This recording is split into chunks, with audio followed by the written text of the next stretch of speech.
ಬುಡಕಟ್ಟು ಜನರಿಗೆ ಸಿಗಬೇಕಾದ ಸವಲತ್ತು ಮತ್ತು ಹಕ್ಕುಗಳಿಗಾಗಿ ಹೋರಾಟ ಮಾಡುತ್ತಾ ಬರುತ್ತಿರುವ ಬುಡಕಟ್ಟು ಕೃಷಿಕರ ಸಂಘಕ್ಕೆ ಪದಾಧಿಕಾರಿಗಳನ್ನು ಆಯ್ಕೆ ಮಾಡಲಾಗಿದೆ. ಹೆಚ್ಡಿಕೋಟೆ ಪಟ್ಟಣದ ಆದಿವಾಸಿ ಕಲಾಭವನದಲ್ಲಿ ನಡೆದ ಸಭೆಯಲ್ಲಿ ಆಡಳಿತ ಮಂಡಳಿ ಸರ್ವಾನುಮತದಿಂದ ಆಯ್ಕೆ ಮಾಡಿತು.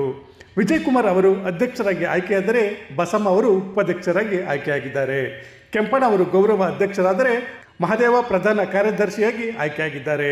ಸಂಚಾಲಕರಾಗಿ ಡಿ.ಎಂ. ಬಸವರಾಜ್, ಖಜಾಂಚಿಯಾಗಿ ಉಮೇಶ್ ಆಯ್ಕೆಯಾಗಿದ್ದಾರೆ. ಉಳಿದಂತೆ ಕಾಳಯ್ಯ, ಬೊಮ್ಮಿ, ಪುಟ್ಟಮ್ಮ, ಚಂದ್ರು, ರಾಜು, ಬೆಳಿಯಯ್ಯ, ಪ್ರೇಮ, ಪಾರ್ವತಿ, ಸುಧಾ, ಮಹೇಶ್, ದೇವಿ ನಿರ್ದೇಶಕರಾಗಿದ್ದಾರೆ.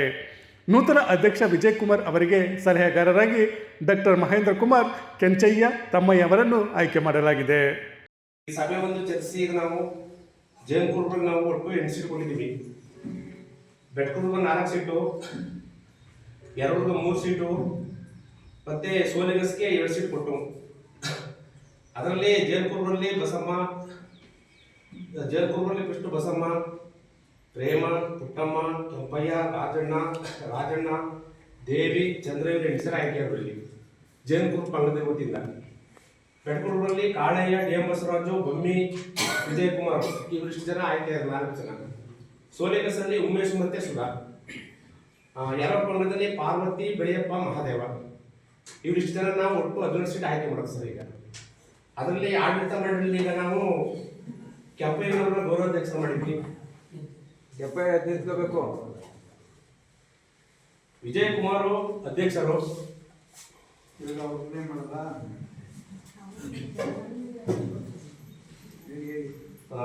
ಬಸಮ್ಮ ಉಪಾಧ್ಯಕ್ಷರು. ಮಹಾದೇವ ಕಾರ್ಯದರ್ಶಿ ನಾನೇ.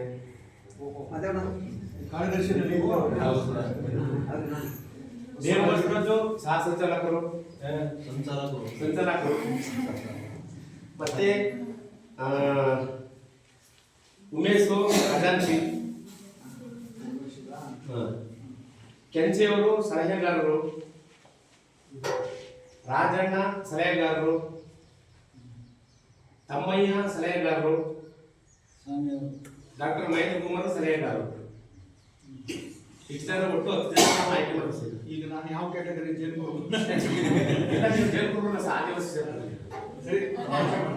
ಇಷ್ಟು ಮಾಡಿದ ಸೊಟ್ಟಲ್ಲಿ ಅದು ನಾವು ಬೇಕಾಗಿಲ್ಲ. ಇದು ಸುಪ್ರೀಂ ಕೋರ್ಟ್ ಆರ್ಡರ್ ಅಂತ ನಾಳೆ ಕೇಸ್ ಹಾಕ್ಬೇಕಾಗುತ್ತೆ. ನಾವು ಸಿಎಂ ಹತ್ರ ಹೋದ್ರೆ ರಿಟ್ ಪಿಟಿಷನ್ ಹಾಕೋಣ ಸುಪ್ರೀಂ ಕೋರ್ಟ್ಗೆ, ಅದಾಗಲೇಬೇಕು. ಈಗ ಒಂದು 53 GPS ಆಗಿದೆ, ಇನ್ನ ಬಾಕಿ ಇದೆ. ನಾನು ಹೇಳೋದು ಇಲ್ಲೇನೆ. ಈಗ ನಾವು ಒಂದು ಮಾಡೆಲ್ ಮಾಡ್ಬೇಕಾಗಿದೆ. ಇಡೀ ಕರ್ನಾಟಕದಲ್ಲಿ ನಾವು ಹೆಚ್ಡಿಕೋಟೆ ಜನ ತೋರಿಸ್ಬೇಕಾಗಿದೆ, ಬೇರೆ ಜನಕ್ಕೆ ದಾರಿ ತೋರಿಸ್ಬೇಕಾಗಿದೆ. ಬೇರೆ ಆದಿವಾಸಿಗಳು ನಿಮ್ಮ ಸಂಘಟನೆ ಅದಕ್ಕೆ ಮಾದರಿ ಆಗ್ಬೇಕಾಗಿದೆ. ಹೌದಾ? ಇಲ್ಲಪ್ಪ ಇದ್ರೆ ಹಂಗಿರ್ಬೇಕು ಅನ್ನೋದನ್ನ ನಾವು ಬೇರೆ ಕಡೆ ಎಲ್ಲ ಮಲ್ಕೊಂಡ್ಬಿಟ್ಟಿದ್ದಾರೆ. ಹೌದಾ? BKS ನಾವು ಮಲ್ಕೊಂಡಿದ್ದು, ನಾವು ಎದ್ದಿದ್ಕೊಳ್ಳೋ ಮೂಲಕ ಎಲ್ಲರಿಗೂ ಒಂದು ಸಂದೇಶ ಕೊಡಬೇಕಾಗಿದೆ. ನಾವ್ ಹಿಂಗ್ ಮಾಡಿದೀವಿ ನೋಡ್ರಿ, ನೀವು ಮಾಡ್ಕೊಳ್ಳಿ, ನೀವು ಬದುಕದ ದಾರಿ ಇದೆ. ಯಾರು ಬಂದು ನಮ್ಗೆ ಕಾಪಾಡಲ್ಲ, ನಮ್ಗೆ ನಾವೇ ಕಾಪಾಡಬೇಕು. ಸಲಹೆ ತಗೊಳ್ಳಿ. ಯಾಕೆ ಅಂತ ಹೇಳಿದ್ರೆ ಸಲಹೆ ಹೇಳಿದ್ರೆ ನೀವು ಇದನ್ನ ಮಾಡ್ತೀವಿ. ನಾನು ಸಲಹೆ ಕೊಟ್ಟಿದ್ದೀನಿ, ಸರಿಯಾದ ತಗೊಳ್ಳಿ. ಹಾಗಾಗಿ ನಾನು ಏನ್ ಹೇಳ್ತಿರೋದು, ಈಗ ಹೋದ್ ಸರಿ ತಾತ್ಕಾಲಿಕವಾಗಿ ಆಗ್ಬೇಕಾದಾಗ ಒಂದು ಸಣ್ಣ ಜಗಳ ಆಯಿತು.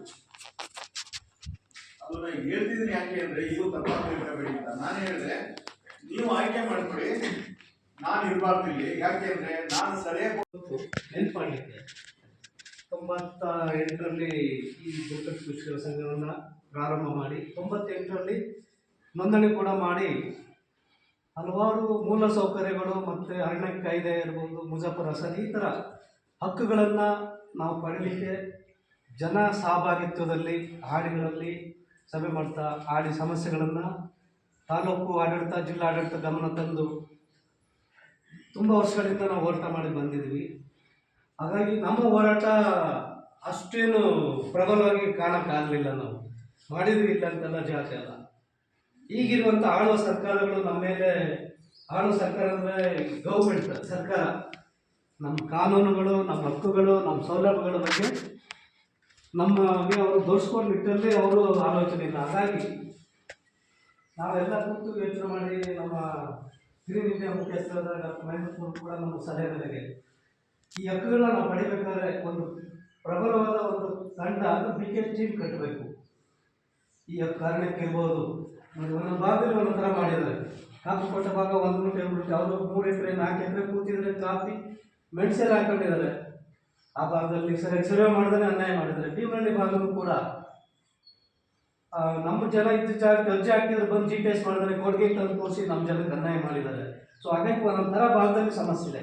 ಈ ಎಲ್ಲ ಸಮಸ್ಯೆಗಳನ್ನು ಎತ್ಕೊಂಡು ನಾವು ಹೋರಾಟ ಮಾಡಲಿಕ್ಕೆ ಈ 2025ರಲ್ಲಿ ಒಂದು ಬಲವಾದ ತಾಲೂಕಲ್ಲಿ ಒಂದು BKS ನಾವು ಕಟ್ಟಬೇಕು. ಆ ಥರ ಆದ್ರೇ ಪಡಲಿಕ್ಕೆ ಸಾಧ್ಯ ಅನ್ನೋದು ನಿಟ್ಟಲ್ಲಿ ಅವರು ತುಂಬ ಸಲಹೆ ಮಾಡಿದ್ರು. ಆ ನಿಟ್ಟಲ್ಲಿ ನಾವು ಇವತ್ತು ಸೇರಿದ್ವಿ.